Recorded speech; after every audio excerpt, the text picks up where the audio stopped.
Hi കൂട്ടുകാരെ, ഇന്ന് നമ്മൾ പഠിക്കാനായിട്ട് പോകുന്നത് ഗതാഗത ആശയവിനിമയ സംവിധാനങ്ങൾ എന്ന് പറയുന്ന നമ്മുടെ 5ാം ക്ലാസ്സിലെ സോഷ്യൽ സയൻസിന്റെ രണ്ടാമത്തെ പാർട്ടിലെ ആദ്യത്തെ ചാപ്റ്റർ ആണ്. അപ്പം നമുക്ക് നോക്കാം. നമുക്ക് ട്രാൻസ്പോർട്ട് പഠിക്കാനുള്ള ഒരു ഏരിയ ആണ്. അപ്പം അതിനകത്ത് എന്തൊക്കെയാണ് പഠിക്കാനുള്ളതെന്ന് നോക്കാം. ഗതാഗത ആശയവിനിമയ സംവിധാനങ്ങൾ മനുഷ്യർക്കിടയിലുള്ള ഭൗതിക അകലം മറികടക്കുന്നതിനുള്ള മാർഗമാണ്. മനുഷ്യർ തമ്മിലുള്ള അകലം കണക്കിലെടുത്ത് പരസ്പരം ബന്ധിപ്പിക്കുന്ന ഫലപ്രദമായ സംവിധാനമാണ് ഈ പറയുന്ന ഗതാഗത മാർഗവും ആശയവിനിമയ മാർഗവും. ഓക്കെ, അപ്പൊ ജനങ്ങളെയോ ചരക്കുകളെയോ ഒരു സ്ഥലത്ത് നിന്ന് മറ്റൊരു സ്ഥലത്തേക്ക് കൊണ്ടുപോകുന്നതിന് ഗതാഗതം സഹായിക്കുന്നു. ആശയവിനിമയത്തിൽ ഒരു ഉറവിടത്തിൽ നിന്ന് ആശയങ്ങളോ സന്ദേശങ്ങളോ മറ്റൊരിടത്തേക്ക് കൈമാറുന്നു.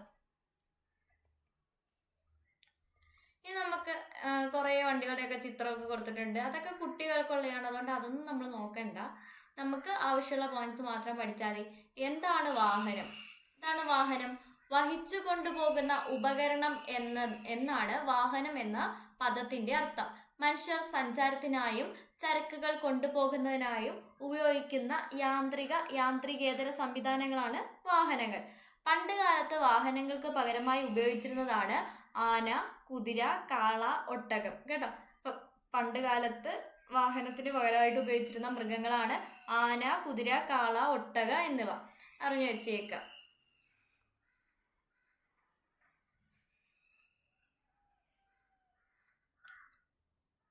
അതുപോലെ ചക്രങ്ങളുടെ കണ്ടുപിടുത്തമാണ് ഗതാഗത രംഗത്ത് മാറ്റങ്ങൾക്ക് അടിസ്ഥാനമായത്.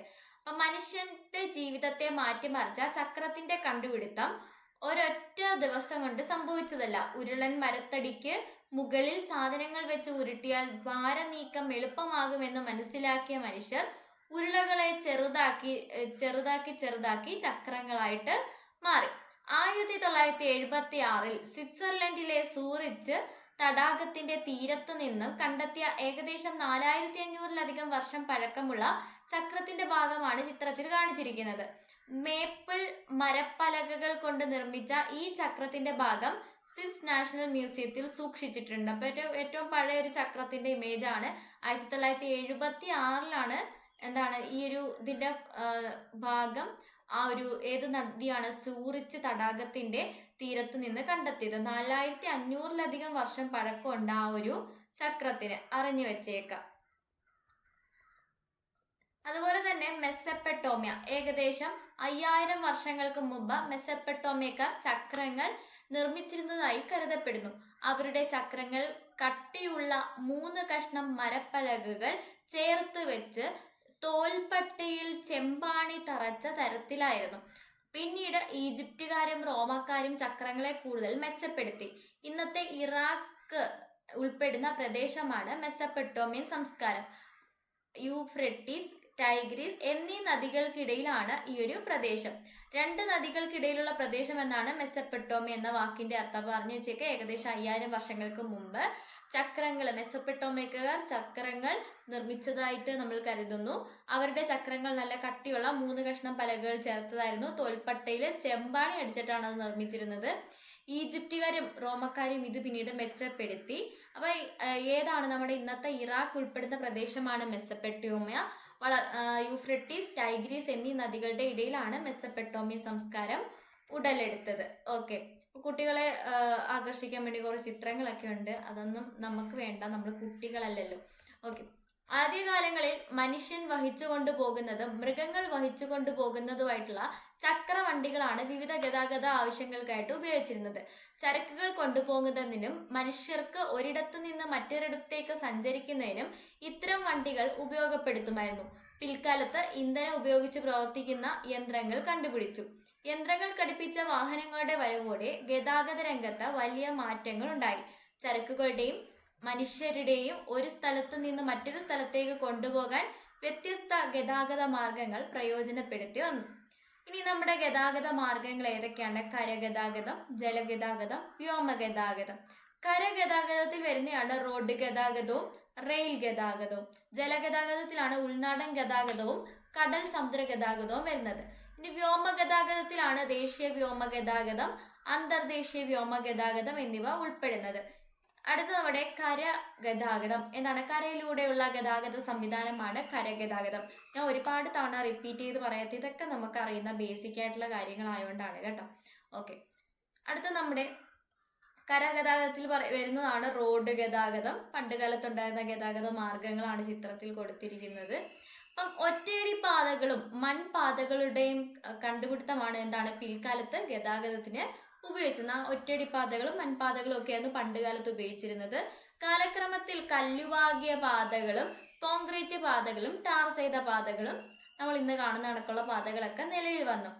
മക് ആദം റോഡുകൾ. എന്താണ്? 1820 സ്കോട്ടിഷ് എഞ്ചിനീയറായ ജെഎൽ മക് ആദമാണ് ആധുനിക രീതിയിലെ റോഡ് നിർമ്മാണത്തിന് തുടക്കം കുറിച്ചത്. അപ്പൊ എന്നാണ് 1820 സ്കോട്ടിഷ് എഞ്ചിനീയർ ആയിട്ടുള്ള ജെഎൽ മക് ആദമാണ് ആധുനിക റോഡ് രീതിക്ക് തുടക്കം കുറിച്ചത്. കരിങ്കൽ കഷ്ണങ്ങൾ നിരത്തി റോളർ മെഷീനുകൾ ഉപയോഗിച്ച് നിർമ്മിക്കുന്ന ഇത്തരം റോഡുകൾ മക് ആദം റോഡുകൾ എന്നാണ് അറിയപ്പെടുന്നത്. നമ്മുടെ രാജ്യത്ത് ഗ്രാമീണ റോഡുകൾ അല്ലെങ്കിൽ ഗ്രാമീണ പാതകൾ, സംസ്ഥാന പാതകൾ, ദേശീയ പാതകൾ, എക്സ്പ്രസ് ഹൈവേകൾ എന്നിങ്ങനെ ബൃഹത്തായ റോഡ് ശൃംഖല നിലവിലുണ്ട്. ലോകത്തിലെ രണ്ടാമത്തെ വലിയ റോഡ് ശൃംഖല ഏത് രാജ്യത്താണ്? നമ്മുടെ ഇന്ത്യയിലാണ്. ഒരു രാജ്യത്തിന്റെ സാമൂഹിക സാമ്പത്തിക വളർച്ച ഉറപ്പുവരുത്തുന്നതിൽ റോഡ് ഗതാഗതം പ്രാധാന്യം അർഹിക്കുന്നു. ഇനി ഇന്ത്യയിലെ പ്രധാന ഹൈവേകൾ ഏതൊക്കെയാണ്? 2 തരം ഹൈവേകളുണ്ട്, അറിഞ്ഞു വെച്ചേക്ക. സുവർണ ചതുഷ്കോണം, വടക്ക് തെക്ക് ഇടനാഴിയും കിഴക്ക് പടിഞ്ഞാറൻ ഇടനാഴിയും. അപ്പൊ എന്താണ് സുവർണ ചതുഷ്കോണം? അല്ലെങ്കിൽ എന്താണ് ഈ ഒരു സംഭവം PSC ചോദിച്ചിട്ടുള്ള കേട്ടോ, ഇമ്പോർട്ടന്റ് ആണ്. സുവർണ ചതുഷ്കോണം ഏതൊക്കെ സ്ഥലങ്ങളാണ്, അല്ലെങ്കിൽ അതിൽ പെടാത്തത് ഏതെന്നൊക്കെ PSC ചോദിച്ചിട്ടുണ്ട്. അപ്പൊ ഇന്ത്യയിലെ പ്രധാന വ്യാവസായിക കാർഷിക കേന്ദ്രങ്ങളെ ബന്ധിപ്പിക്കുന്ന ദേശീയപാത ശൃംഖലയാണ് സുവർണ ചതുഷ്കോണം. ഏതൊക്കെ സ്ഥലങ്ങളെ ബന്ധിക്കുന്ന? നമ്മുടെ ഡൽഹി, കൊൽക്കത്ത, മുംബൈ, ചെന്നൈ. ആ 4 സ്ഥലവും പഠിച്ചു വെച്ചേക്കുക, PSC ചോദിച്ചിട്ടുണ്ട്. ഡൽഹി, കൊൽക്കത്ത, മുംബൈ, ചെന്നൈ ഈ 4 സ്ഥലങ്ങളെ ബന്ധിപ്പിക്കുന്നു. 12 സംസ്ഥാനങ്ങളിലൂടെയാണ് സുവർണ ചതുഷ്കോണം കടന്നു പോകുന്നത്. ഓക്കെ, ഇനി വടക്ക് തെക്ക് ഇടനാഴി ശ്രീനഗറിനെയും കന്യാകുമാരിയെയും ബന്ധിപ്പിക്കുന്നു. കിഴക്ക് പടിഞ്ഞാറ് ഇടനാഴി സിൽച്ചാറിനെ പോർബന്തറുമായിട്ടും ബന്ധിപ്പിക്കുന്നു. മാപ്പ് തന്നിട്ടുണ്ട്, മാപ്പ് വെച്ചിട്ട് നമുക്ക് മനസ്സിലാക്കാനായിട്ട് സാധിക്കും. ഇനി അതുപോലെ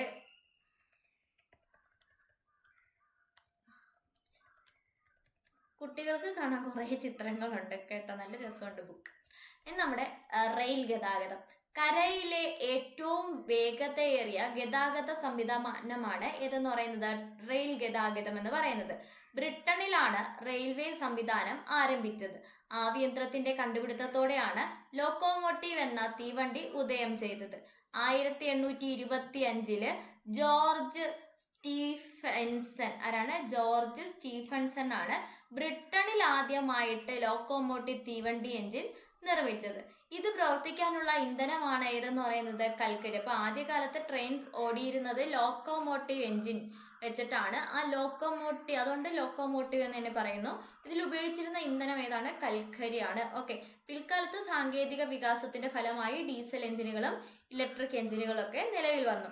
1825 ഇംഗ്ലണ്ടിലെ സ്കോട്ടൺ, ഡാർലിംഗ്ടൺ എന്നീ നഗരങ്ങളെ ബന്ധിപ്പിച്ചുകൊണ്ട് ലോകത്ത് ആദ്യത്തെ റെയിൽപാത നിർമ്മിച്ചപ്പോൾ റെയിൽപാത ആദ്യം വന്ന എവിടെയാണ്? ഇംഗ്ലണ്ടിലാണ്.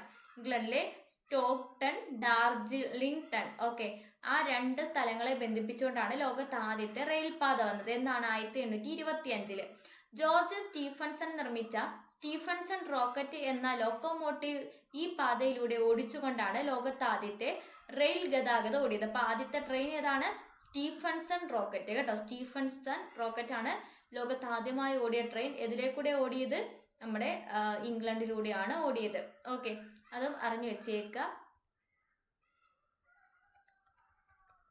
നമ്മുടെ ബ്രിട്ടീഷുകാരാണ് ഇന്ത്യയിൽ ആദ്യമായി റെയിൽ ഗതാഗതത്തിന് തുടക്കം കുറിച്ചത്. ഇന്ത്യയിൽ നിന്ന് അസംസ്കൃത വസ്തുക്കൾ, പ്രകൃതി വിഭവങ്ങളും കടൽ മാർഗം അവർ യൂറോപ്പിലേക്ക് കൊണ്ടുപോയിരുന്നു.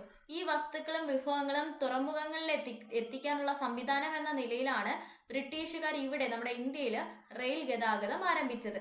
ഇന്ത്യയിൽ ആദ്യത്തെ റെയിൽ ഗതാഗതം എവിടെയാണ് വന്നത്? ബോംബെയിലാണ്. നമ്മുടെ ബോംബെ, ഇപ്പോഴത്തെ മുംബൈ മുതൽ താനെ വരെയായിരുന്നു ഇന്ത്യയിൽ ആദ്യത്തെ റെയിൽ സർവീസ്. 1853 വന്നത്. കേരളത്തിൽ ആദ്യത്തെ റെയിൽപാത ബേപ്പൂർ മുതൽ തിരൂര് വരെയായിരുന്നു. 1861 അത് വന്നത്. ദൈനംദിന യാത്രയ്ക്കും ചരക്ക് നീക്കത്തിനും വിനോദസഞ്ചാര യാത്രയ്ക്കും ജനങ്ങൾ പ്രധാനമായി ആശ്രയിക്കുന്ന ഗതാഗത സംവിധാനമാണ് റെയിൽവേ. വളരെ വിപുലമായ റെയിൽവേ ശൃംഖല ഇന്ത്യയിൽ നിലവിലുണ്ട്. ലോകത്തിലെ ഏറ്റവും ദൈർഘ്യമേറിയ റെയിൽവേ സംവിധാനമാണ് നമ്മുടെ ഇന്ത്യയിലുള്ള റെയിൽവേ സംവിധാനം. അതായത് ലോകത്തിലെ ഏറ്റവും ദൈർഘ്യമേറിയ റെയിൽവേ സംവിധാനമുള്ള രാജ്യങ്ങളിൽ ഒന്നാണ് നമ്മുടെ ഇന്ത്യ. ഗതാഗത സൗകര്യം മെച്ചപ്പെടുത്തുന്നതിനും അന്തരീക്ഷ മലിനീകരണം കുറയ്ക്കുന്നതിനും ഇന്ത്യ പ്രധാന നഗരങ്ങളിൽ മെട്രോ റെയിൽ സംവിധാനം ആരംഭിച്ചിട്ടുണ്ട്. അടുത്ത എന്താണ്, നമ്മുടെ മെട്രോ റെയിലിനെ പറ്റിയാണ് പറയുന്നത്. വൻ നഗരങ്ങളെ യാത്രാക്ലേശം പരിഹരിക്കുന്നതിനും അന്തരീക്ഷ മലിനീകരണം കുറയ്ക്കുന്നതിനുമാണ് മെട്രോ റെയിൽ ആരംഭിച്ചത്. കൽക്കട്ട, ഡൽഹി, മുംബൈ, ബാംഗ്ലൂർ, ചെന്നൈ, കൊച്ചി തുടങ്ങിയ സ്ഥലങ്ങൾ, ഇവിടേക്കാണ് നമ്മുടെ കൊൽക്കട്ട, ഡൽഹി, മുംബൈ, ബാംഗ്ലൂരു, ചെന്നൈ, കൊച്ചി തുടങ്ങിയ ഇന്ത്യയിലെ പ്രധാന നഗരങ്ങളിലെല്ലാം എന്തുണ്ട്, മെട്രോ സംവിധാനം ഉണ്ട്. ഇനി അടുത്ത് നമ്മൾ എന്താണ്, മനുഷ്യർക്കും മൃഗങ്ങൾക്കും ഒക്കെ പാടായിരുന്നു പണ്ട് ജലഗതാഗതം. അപ്പോൾ അതിനെ പറ്റിയാണ് ഇനി പറയുന്നത്.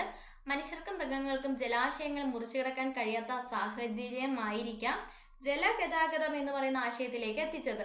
ഒറ്റത്തടിയും ചങ്ങാടങ്ങളും ഉപയോഗിച്ചിട്ടായിരുന്നു പണ്ട് മനുഷ്യരെന്താണ് യാത്ര ചെയ്തിരുന്നത്. അപ്പൊ അതിന് ചെയ്തിരുന്നതെന്ന് പറഞ്ഞാൽ മരത്തടിയുടെ മധ്യഭാഗം തീയിട്ട് കരിച്ചിട്ടാണ്, അങ്ങനെ പൊള്ളയാക്കിയാണ് അവര് ഈ ട്രാവലിങ്ങിന് വേണ്ടി ഉപയോഗിച്ചിരുന്നത്. അപ്പൊ ആദ്യകാലത്ത് തോണികൾ നിർമ്മിച്ചിരുന്നത് ഇങ്ങനെ മരത്തടിയുടെ മധ്യഭാഗം തീയിട്ട് കരിച്ചായിരുന്നു. പിന്നീട് പണി ആയുധങ്ങളുടെ കണ്ടെത്തൽ തോണി നിർമ്മാണം എളുപ്പമാക്കി.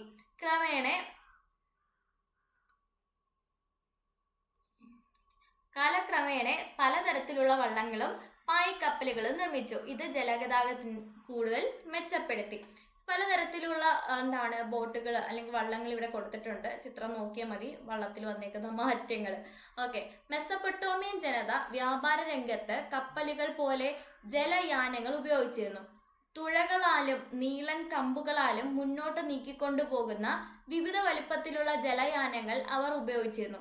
ചരക്ക് നീക്കത്തിനും സഞ്ചാരത്തിനും ഈ ജലയാനങ്ങൾ ഉപയോഗിച്ചു.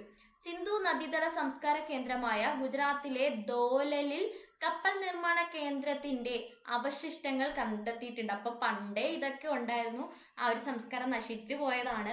അപ്പൊ നമ്മൾ ആദ്യമായിട്ടൊന്നുമില്ല കണ്ടുപിടിക്കുന്നത്. പണ്ടേ കപ്പൽ നിർമ്മാണത്തിന്റെ അവശിഷ്ടങ്ങൾ കണ്ടുപിടിച്ചെങ്കിൽ അവർ അന്നേ ഉണ്ടാക്കിയിട്ടുണ്ട് എന്നാണ് നാം മനസ്സിലാക്കാൻ. അപ്പൊ സിന്ധു നദീതട കേന്ദ്രമായ ഗുജറാത്തിലെ ലോത്തലിൽ എന്ത് കണ്ടുപിടിച്ചിട്ടുണ്ട്, കപ്പൽ നിർമ്മാണ കേന്ദ്രം അല്ലെങ്കിൽ ഡോക്യാർഡിന്റെ അവശിഷ്ടം കണ്ടെത്തിയിട്ടുണ്ട്. ലോത്തലിൽ നിന്ന് കണ്ടെത്തിയ മുദ്രകളിലും ഹരപ്പയിൽ നിന്ന് കണ്ടെത്തിയ മെസപ്പൊട്ടോമിയൻ മുദ്രകളിലും ബോട്ടിന്റെ രൂപങ്ങൾ പതിച്ചിട്ടുണ്ട്. ഇത് അക്കാലത്ത് ജലഗതാഗതം നിലനിന്നിരുന്നു എന്നതിന്റെ തെളിവാണ്. ജലഗതാഗതത്തെ ഉൾനാടൻ ജലഗതാഗതം, സമുദ്ര ജലഗതാഗതം എന്നിങ്ങനെ രണ്ടായിട്ട് തിരിക്കാം. റെയിൽവേയുടെ കടന്നുവരവിന് മുമ്പ് ഇന്ത്യയിലെ പ്രധാന ജലഗതാഗത മാർഗമായിരുന്നു ഉൾനാടൻ ജലഗതാഗതം. നദികളും കായലുകളും ധാരാളമുള്ള പ്രദേശങ്ങളിലാണ് ഉൾനാടൻ ജലഗതാഗതം പുരോഗതി പ്രാപിച്ചിട്ടുള്ളത്. പിൽക്കാലത്ത് ഇതിനായി കനാലുകൾ നിർമ്മിക്കപ്പെട്ടു. കേരളത്തിലെ ഉൾനാടൻ ജലഗതാഗത പാതകൾ ഏറ്റവും പ്രധാനമായിട്ട് നമ്മുടെ NW3 എപ്പോഴും PSC ചോദിക്കുന്നതാണ്. കൊല്ലം മുതൽ കോട്ടപ്പുറം വരെയുള്ള ദേശീയ ജലപാതയാണ് NW3. കോഴിക്കോട് മുതൽ കൊടുങ്ങല്ലൂര് വരെയുള്ള കനോലി കനാൽ എന്നിവയാണ് കേരളത്തിലെ പ്രധാനപ്പെട്ട 2 ഉൾനാടൻ ജലഗതാഗത മാർഗങ്ങൾ. അപ്പൊ ദേശീയ ജലഗതാഗതം ഏതാ, NW3. അതാണ് നമ്മുടെ കേരളത്തിലൂടെ കടന്നു പോകുന്നത്. കൊല്ലം മുതൽ കോട്ടപ്പുറം വരെയാണ്. കോഴിക്കോട് മുതൽ കൊടുങ്ങല്ലൂർ വരെയുള്ള കനോലി കനാലാണ് മറ്റൊരു ഉൾനാടൻ ജലഗതാഗത പാത. റെയിൽവേ സംവിധാനം ശക്തിപ്പെടുത്തുന്നത് വരെ ചരക്ക് നീക്കങ്ങൾ പ്രധാനമായും ജലപാതയെയാണ് ആശ്രയിച്ചിരുന്നത്. ഉൾനാടൻ ജലപാതകൾ ഇന്ന് വൻതോതിൽ വിനോദസഞ്ചാരികളെയും ആശ്രയിക്കുന്നുണ്ട്. ഇന്ത്യയുമായിട്ടുള്ള വ്യാപാരം മെച്ചപ്പെടുത്തുന്നതിനായി യൂറോപ്യന്മാർ ജലഗതാഗതത്തിന് പ്രാധാന്യം നൽകി. നഗരങ്ങളിലേക്ക് കൽക്കരി കൊണ്ടുപോകുന്നതിനുള്ള മാർഗം എന്ന നിലയിലാണ് യൂറോപ്യർ ആദ്യകാലത്തിൽ കനാലുകൾ നിർമ്മിച്ചിരുന്നത്. ക്രമേണ ഇത്തരം കനാലുകൾ ജലയാത്രയ്ക്കായി കൂടുതൽ ഉപയോഗപ്പെടുത്താൻ തുടങ്ങി.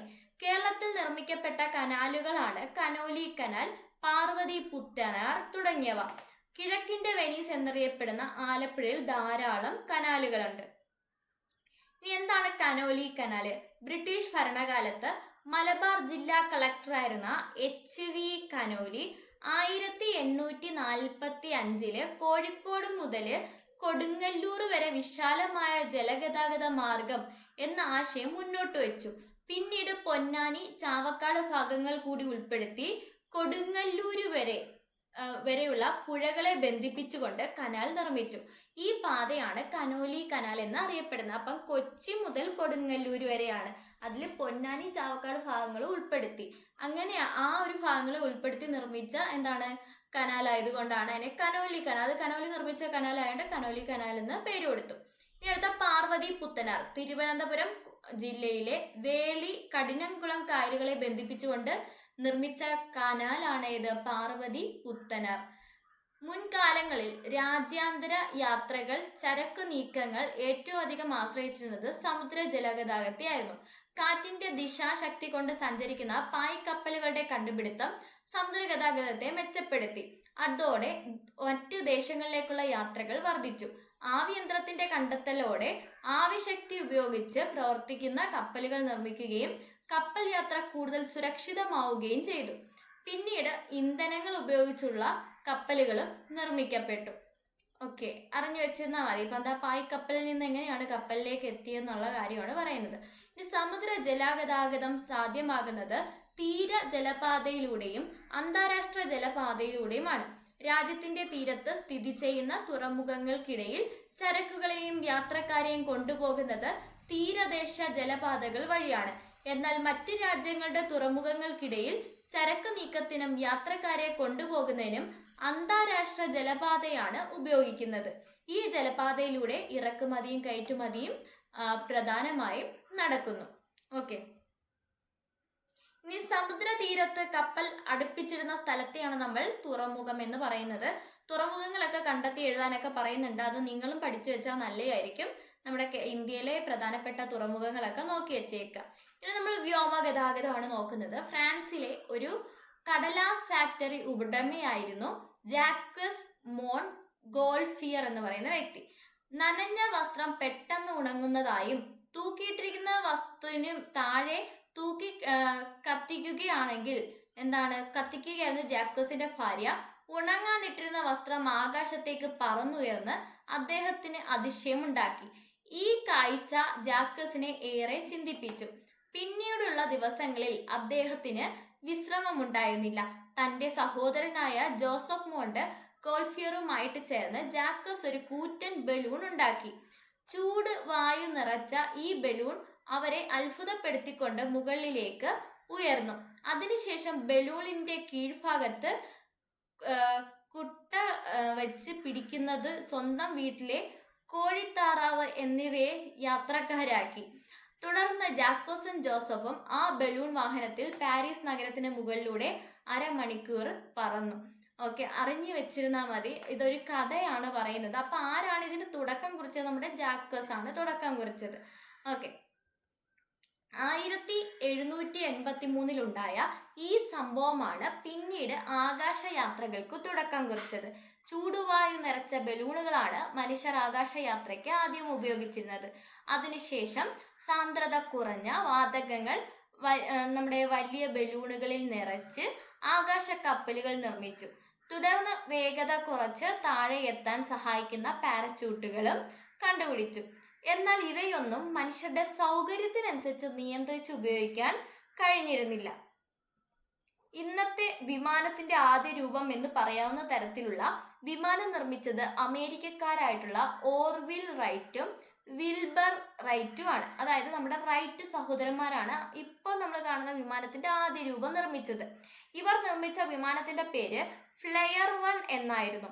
അമേരിക്കയിലെ നോർത്ത് കരോലിനയിൽ നിന്ന് 1903 ഡിസംബർ 17 ഫ്ലെയർ 1 പറന്നുയർന്നത്.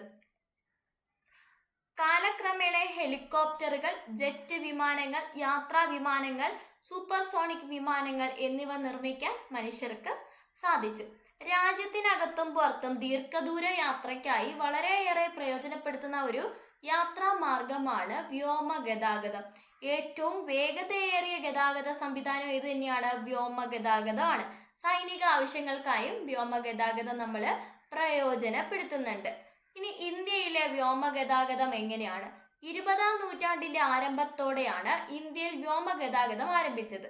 1901 അലഹബാദില് 10 കിലോമീറ്റർ മാത്രം അകലെയുള്ള നൈനിലേക്ക് കത്തുകൾ വഹിച്ചു കൊണ്ടുപോകുന്ന വിമാനങ്ങൾ പറന്നുയർന്നതോടെയാണ് ഇന്ത്യയിൽ വ്യോമഗതാഗതത്തിന് തുടക്കം കുറിച്ചത്. എന്നാണ് 1911 അലഹബാദിൽ നിന്ന് 10 കിലോമീറ്റർ മാത്രം അകലെയുള്ള നൈനിലേക്ക് കത്തുകൾ വഹിച്ചു കൊണ്ടുവന്ന വിമാനങ്ങൾ പറന്നുയർന്നു. അതാണ് നമ്മുടെ ഇന്ത്യയിലെ ആദ്യത്തെ വ്യോമഗതാഗതം എന്ന് പറയുന്നത്. 1912 ഇന്ത്യയിലേക്കും തിരിച്ചുമുള്ള ആദ്യത്തെ അന്താരാഷ്ട്ര വിമാനം ലണ്ടനിൽ നിന്ന് കറാച്ചിയിലേക്കും അവിടെ നിന്ന് ഡൽഹിയിലേക്കും സർവീസ് നടത്തി. ഇന്ത്യയിലെ ആദ്യത്തെ വാണിജ്യ വിമാന കമ്പനിയായ ടാറ്റ എയർലൈൻസ് 1932 കറാച്ചി മുതൽ മുംബൈ വരെ ആദ്യ സർവീസ് നടത്തി. ഇന്ത്യയിലെ ആദ്യത്തെ വിമാനത്താവളം മുംബൈയിലെ ജുഹുവിലാണ് വന്നത്. അപ്പൊ ഇന്ത്യയിലെ ആദ്യത്തെ വിമാനത്താവളം എവിടെയാ? മുംബൈയിലെ ജുഹുവിലാണ് വന്നത്. ലോകത്തിലെ ഏറ്റവും വിപുലമായ വ്യോമഗതാഗത ശൃംഖലയുള്ള രാജ്യങ്ങളിൽ ഒന്നാണ് നമ്മുടെ ഇന്ത്യ. ഓക്കെ, അപ്പം ആ പറഞ്ഞേക്കുന്ന പോയിന്റ്സ് എല്ലാം നല്ല വൃത്തിയായിട്ട് നോക്കുക. അത് PSC ചോദിക്കാവുന്ന ചോദ്യങ്ങളാണ്. അപ്പൊ നമ്മൾ ഇനി പഠിക്കാനായിട്ട് പോകുന്നത് ആശയവിനിമയത്തെ പറ്റിയാണ്. ഗതാഗതം കഴിഞ്ഞിട്ടുണ്ട്. ഓക്കെ, ഇനി ആശയവിനിമയം. ഒരിടത്ത് നിന്നോ ഒരു വ്യക്തിയിൽ നിന്നോ വിവരങ്ങൾ മറ്റൊരിടത്തേക്കോ മറ്റൊരാളിലേക്ക് കൈമാറുന്നതിനെയാണ് എന്തെന്ന് പറയുന്നത്? ആശയവിനിമയം എന്ന് പറയുന്നത്. സംഭാഷണത്തിലൂടെ, എഴുത്തിലൂടെ, ഫോണിലൂടെ, ആംഗ്യങ്ങളിലൂടെ, അങ്ങനെ പല രീതിയിൽ നമ്മൾ ആശയങ്ങൾ കൈമാറാറുണ്ട്. ഓക്കെ, ഇപ്പൊ പണ്ട് കാലത്ത് എന്താണ് ആംഗ്യഭാഷകളൊക്കെ ആയിരിക്കും ഉപയോഗിച്ചിരുന്നത്. ആദിമ മനുഷ്യർ ശരീര മുഖ ചലനങ്ങളിലൂടെ ശബ്ദത്തിലൂടെയും ആശയങ്ങൾ പ്രകടിപ്പിച്ചിരുന്നു. പിന്നീട് അവർ ദൂരസ്ഥലങ്ങൾ ഉള്ളവരുമായിട്ട് ആശയം കൈമാറാൻ തീയും പുകയും അടയാളങ്ങളായി ഉപയോഗിച്ചു.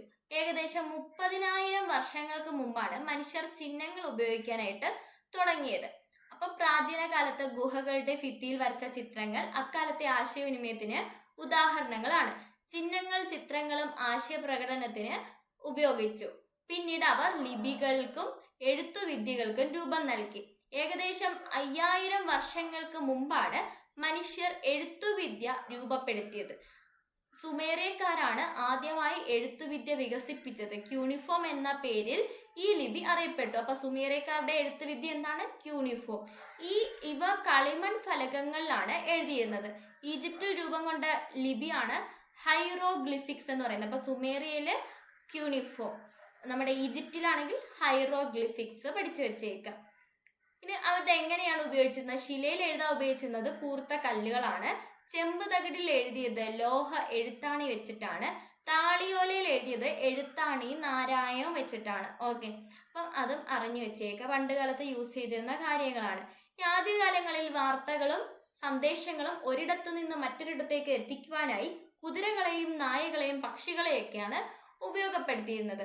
വാർത്തകളും സന്ദേശങ്ങളും പൊതുജനങ്ങളെ അറിയിക്കുന്നതിന് രാജ്യഭരണകാലത്ത് ഉപയോഗിച്ചിരുന്ന ആശയവിനിമയ മാർഗങ്ങളിൽ ഒന്നാണ് ചിത്രീകരിച്ചിരിക്കുന്ന അച്ചടി യന്ത്രത്തിന്റെ കണ്ടുപിടുത്തത്തോടെ വാർത്തകളും സന്ദേശങ്ങളും കൈമാറുന്നത് കൂടുതൽ എളുപ്പമായി. അച്ചടി സാങ്കേതിക വിദ്യ കണ്ടുപിടിച്ചത് ആരാ? ചൈനക്കാരാണ് കേട്ടോ. അച്ചടി സാങ്കേതിക വിദ്യ കണ്ടെത്തിയത് ചൈനക്കാരാണ്. ആദ്യ കാലങ്ങളിൽ അച്ചടി യന്ത്രങ്ങൾ മരക്കട്ടയിൽ ഉപയോഗിച്ചിട്ടാണ് പ്രവർത്തിച്ചിരുന്നത്. പിന്നീട് ജർമ്മൻകാരനായിട്ടുള്ള ഗുട്ടൻബർഗ് ആണ് ഇരുമ്പ് ഉപയോഗിച്ച് അച്ചടി യന്ത്രം കണ്ടുപിടിച്ചത്. അപ്പൊ ആദ്യം നമ്മുടെ മരക്കട്ട കൊണ്ട് അച്ചടി യന്ത്രം ചൈനക്കാരാണ്. പിന്നെ നമ്മുടെ ഇരുമ്പ് ഉപയോഗിച്ചിട്ടുള്ളത് ജർമ്മൻകാരാണ് കണ്ടുപിടിച്ചത്. ജർമ്മൻകാരായിട്ടുള്ള ഗുട്ടൻബർഗ് ആണ് ഈ പറയുന്ന അച്ചടി യന്ത്രം ഇരുമ്പ് വെച്ചിട്ട് കണ്ടെത്തിയത്. അച്ചടി യന്ത്രത്തിന്റെ വരവോടെ ആശയങ്ങളും വാർത്തകളും വേഗത്തിൽ പ്രചരിക്കാനായിട്ട് തുടങ്ങി.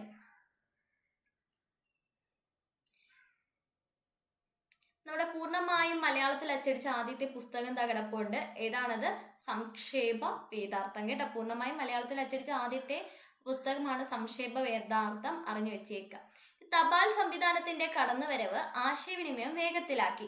ഗതാഗത രംഗത്തുണ്ടായ പുരോഗതിയും ആശയവിനിമയത്തെ സ്വാധീനിച്ചു. ആശയങ്ങളും സന്ദേശങ്ങളും വാർത്തകളും എത്തുന്നതിന് തപാൽ സംവിധാനം വ്യാപകമായി ഉപയോഗിക്കാൻ തുടങ്ങി. ശാസ്ത്ര സാങ്കേതിക രംഗങ്ങളിലുണ്ടായ വികാസം ആശയവിനിമയ രംഗത്ത് വൻ കുതിച്ചുചാട്ടങ്ങൾക്ക് വഴിയൊരുക്കി.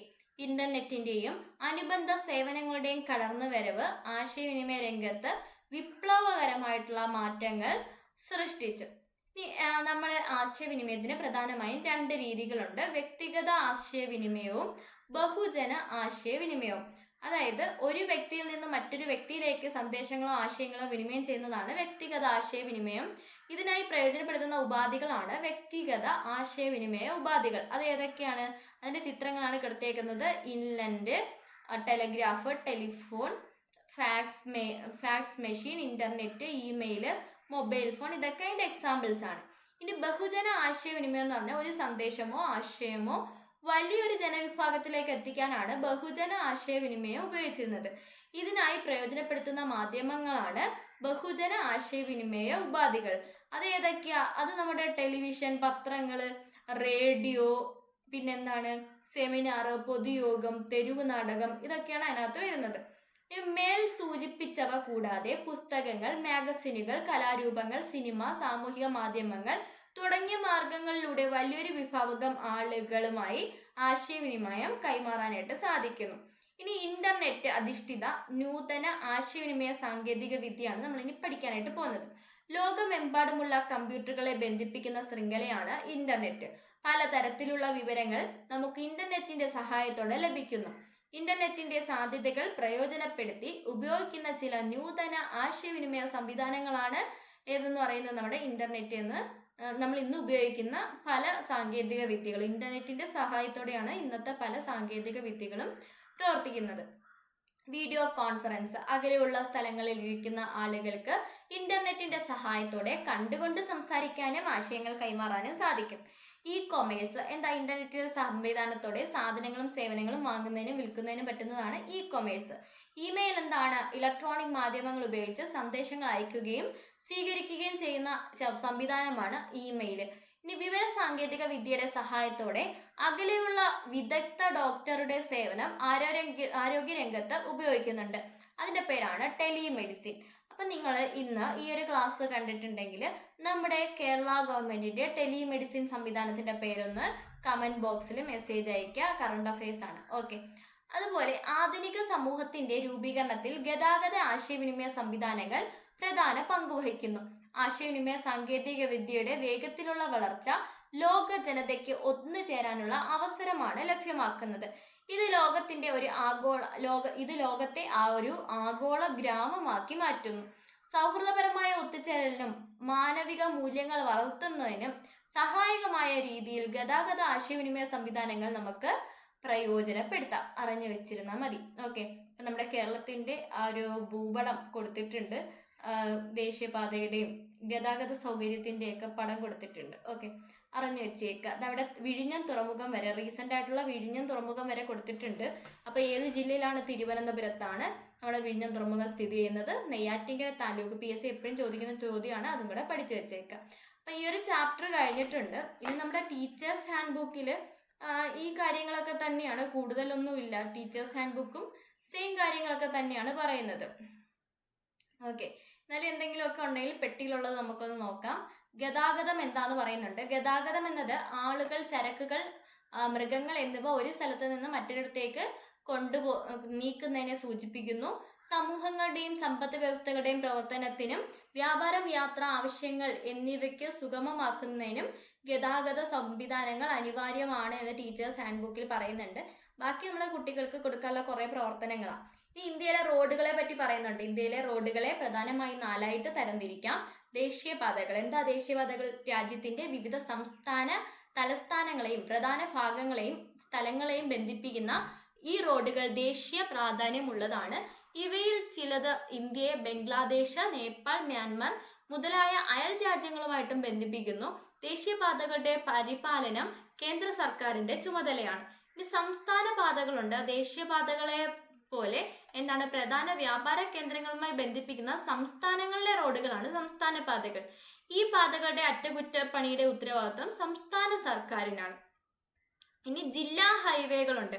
ജില്ലയിലെ പ്രധാന റോഡുകളാണ് ജില്ലാ ഹൈവേ. ഈ റോഡുകൾ ഒരു ജില്ലയിലെ പ്രധാന റോഡുകളെ സംസ്ഥാനത്തെ പ്രധാന റോഡുകളുമായി ബന്ധിപ്പിക്കുന്നു. ഇതിന്റെ അറ്റകുറ്റപ്പണി നോക്കുന്നത് ജില്ലാ ഭരണകൂടമാണ്. ഇനി ഗ്രാമീണ പാതകൾ എന്താണ്? ഒരു ഗ്രാമത്തെ മറ്റൊന്നുമായും വിവിധ ഗ്രാമങ്ങളെ ജില്ലകളുമായിട്ടൊക്കെ ബന്ധിപ്പിക്കുന്നതാണ് ഗ്രാമീണ പാതകൾ. റോഡുകളുടെ പരിപാലനം ആരാ ചെയ്യുന്നത്? നമ്മുടെ തദ്ദേശ സ്വയംഭരണ സ്ഥാപനങ്ങളുടെ ചുമതലയാണ് ഗ്രാമീണ റോഡുകളുടെ പരിപാലനം. അപ്പൊ ഇത്രയും കാര്യങ്ങളാണ് അതിനകത്ത് പറഞ്ഞേക്കുന്നത്. ബാക്കിയൊക്കെ നമ്മൾ പഠിച്ച കാര്യങ്ങളൊക്കെ തന്നെയാണ്. അപ്പൊ ഇത്രയും കാര്യങ്ങളൊന്ന് പഠിച്ചു വെച്ചേക്കുക. അപ്പം അടുത്തൊരു ക്ലാസ്സിൽ കാണാം. അതുവരെ എല്ലാവർക്കും ഗുഡ് ബൈ.